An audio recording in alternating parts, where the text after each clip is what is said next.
Bonjour à tous, je suis le docteur Dossou Bruno.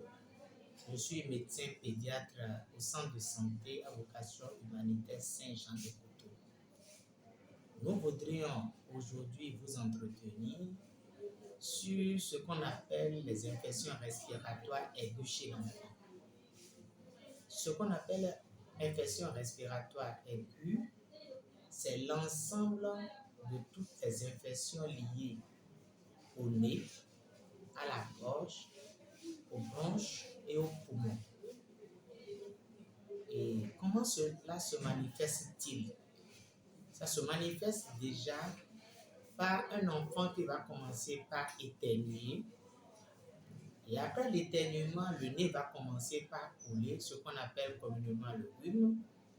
Et après ça, c'est une fièvre, des vomissements et même des diarrhées.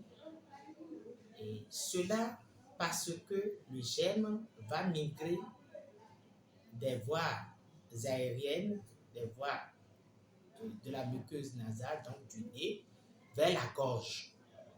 Et c'est arrivé dans la gorge que tous ces symptômes dont je viens de citer, vomissement, diarrhée, fièvre, vont se manifester. Ensuite, de la gorge, le germe va migrer vers le poumon. Et là, l'enfant va commencer par tousser. Pourquoi nous avons choisi ce thème aujourd'hui? Parce que actuellement, nous remarquons qu'il y a une vague de fraîcheur. Le vent, la fraîcheur, et ce sont des éléments qui favorisent la pullulation de ces germes dans la nature. Et donc, nos bouts de chou, nos tout petits, vont respirer ces germes-là.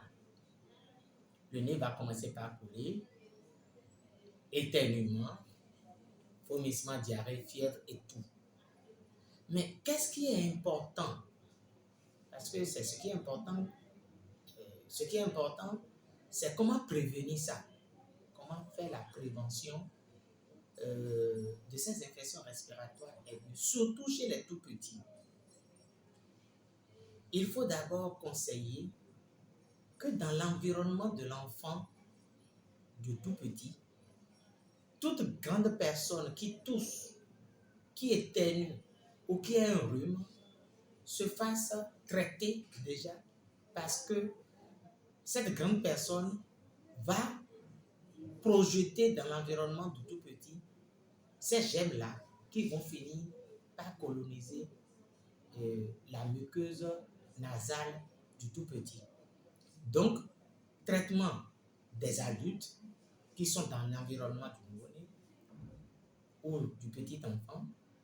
Mais deuxièmement, protéger les enfants avec bonnet, avec chaussons aux pieds et éviter qu'ils ne sortent si il n'y a pas besoin que les enfants sortent. Je veux parler le plus souvent des nouveau-nés, des jeunes nourrissons.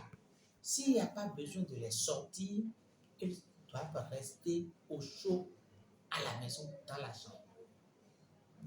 Maintenant, si malgré tout ça là, l'enfant commence par éternuer, le nez commence par couler, il faut vous rendre immédiatement à l'hôpital au lieu de se mettre à faire des gestes qui ne sont pas appropriés.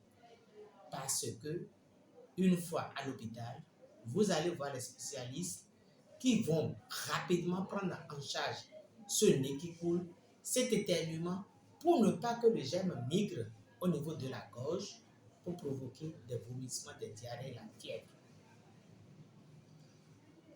Et donc, voilà ce qu'il faut faire pour prévenir nos bouts de chou, nos petits-enfants contre les infections respiratoires aiguës. Je vous remercie de votre attention et à bientôt.